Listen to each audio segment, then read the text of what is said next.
Now at 6, this is Fox 61, Connecticut's news station. Well, first here at 6, we take you to Middletown, where crews have been all day diving into the water to look for the car that drove into the river last night. Good evening, and thanks for joining us for the Fox 61 News at 6. I'm Brent Harden. And I'm Bridget Piorlo. Just before 8 last night, a car drove into the frigid waters of the Connecticut River, prompting an all-out search. Fox 61's Jim Altman spent the day on scene and has more from Middletown's Harbor Park. For first responders and for dive teams here, their first priority was to locate that vehicle and to locate whoever drove it into the Connecticut River. The search began Tuesday night and into the day on Wednesday. This after reports of a car speeding into the icy Connecticut River at Harbor Park in Middletown. It's believed there was a lone occupant, a female, driving. It's probable that someone did go in the water. Our prayers go out to the family. We do have an idea who we are looking for. We're just not releasing that information yet. As the investigation continues, police haven't officially ruled on what led up to this tragedy, but they did call it a recovery mission as the day wore on.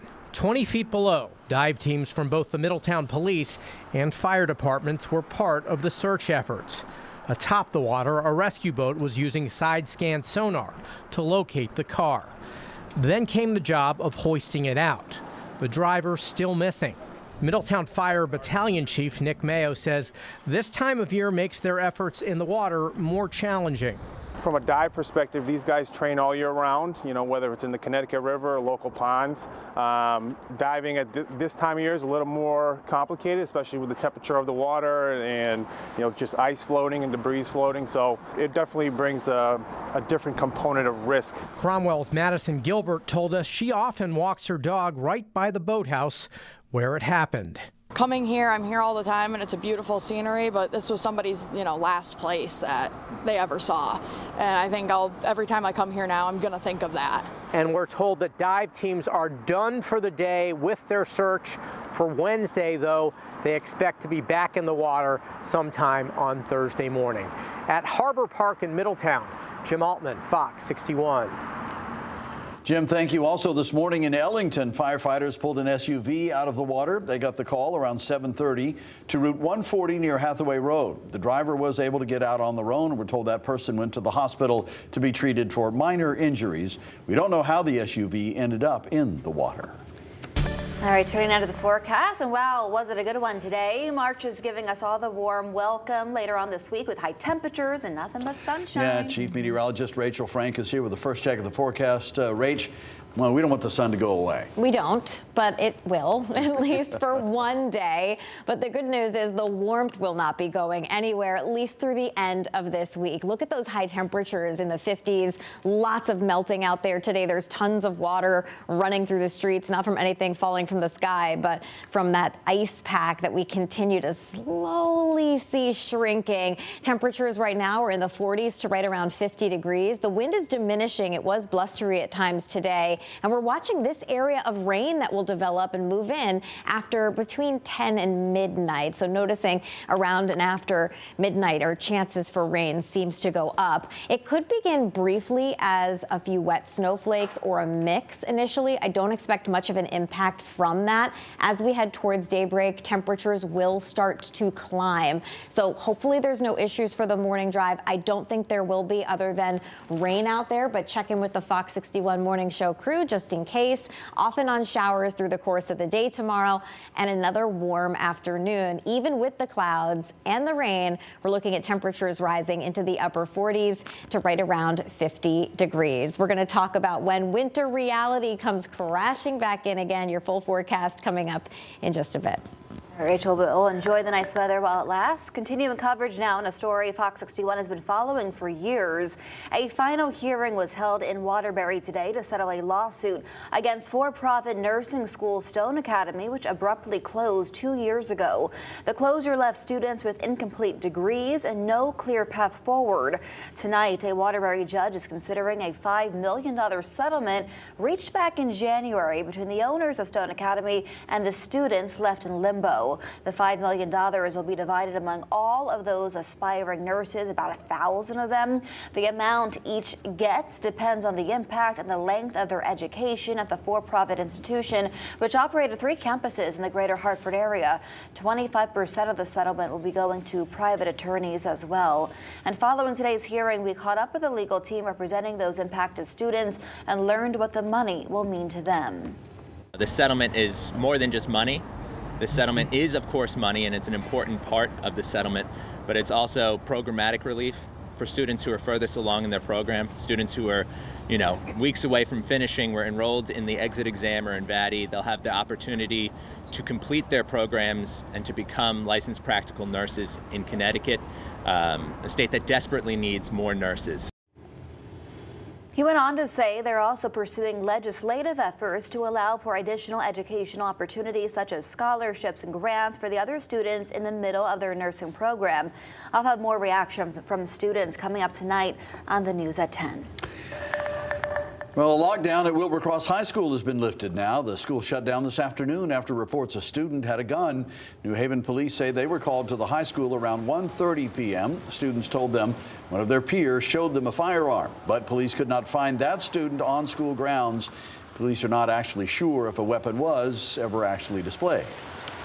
Several students told friends who then told teachers, so at this point we kind of have a game of telephone. So we're just working to corroborate any information we've been given. The school is locked down just out of an abundance of caution.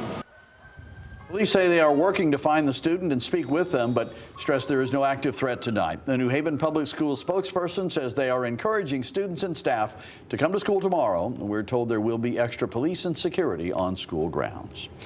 Well, animal advocates in Cheshire are demanding accountability after dozens of dogs were neglected at the town's animal control facility. A group rallied outside Town Hall to push for action after state investigators found violations at the shelter. The town says they're working to bring the facility up to code, but protesters say it goes beyond that. They say dogs were kept in poor conditions and some were so badly neglected they had to be put down. To find out what happened and correct it and make it better. And that's not happening. They're calling us biased. They're telling us that we don't have a say. And we do have a say because we live in this town and there's thousands of people that are interested in this cause and that want to see justice for the 32. And that's what we're here for. The protesters say an investigation into the facility is not enough and the town needs to do more. They say they plan to keep pressuring officials at upcoming town meetings. People came together in West Hartford today to remember the lives of 3 Israeli hostages killed in Gaza. Right now, there's a memorial outside Crown Market to honor Shiri Bibas and her young sons held in captivity since October 2023.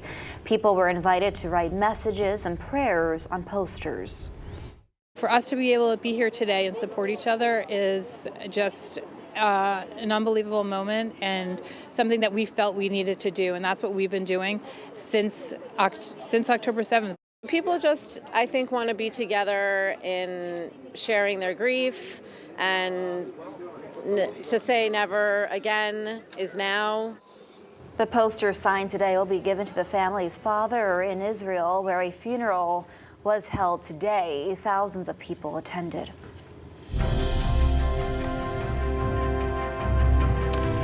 It is Alzheimer's Advocacy Day here in Connecticut, and some people in our state spent their morning at the state capitol raising awareness for the disease. Advocates spoke with state lawmakers about the policies that can help those with Alzheimer's. Fox 61's Kayla Cade breaks down the details of their plan.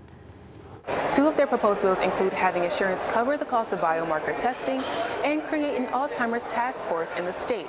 We heard from members from the Alzheimer's Association, state lawmakers, and people living with or know someone with Alzheimer's about why having this in our community is so important. Well, I hope that people will take away that Alzheimer's disease is scary, but you can live well, it's manageable, and there are things you can do if you start soon enough. 72-year-old Christine Burnett,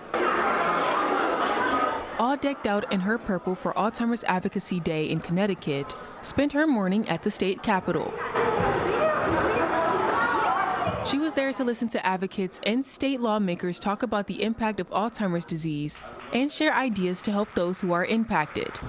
Now, is the moment to do more. Advocate Marissa Crean says one plan on the table is to create a task force. A task force would enable us to take our Connecticut State Alzheimer's plan to the next phase and really work with patients and work with caregivers on improving the quality of their life. Advocates also want to see a requirement that insurance companies cover the cost of biomarker testing for potential patients with Alzheimer's disease or any kind of dementia. It enables early detection. Biomarker testing is something new and very valuable for that ease of understanding what you can do and slow down the progression of the disease. Studies show some people don't get tested because they can't afford the cost. Burnett knows this firsthand. I have met many friends who are in their 50s and early 60s, don't qualify for Medicare, who have struggled to try to get a diagnosis. And the longer you wait, the less options you have, and the more the disease gets a hold of you. The disease hits even closer to home for her. I was diagnosed in February of 2023. She noticed something about her was changing. And when I couldn't manage my own mail at home, I knew that something was wrong. And when I found the bananas in with the cereal bowls, I had kind of an idea that something wasn't quite right. She went for her annual wellness check and was tested for cognitive deficiency.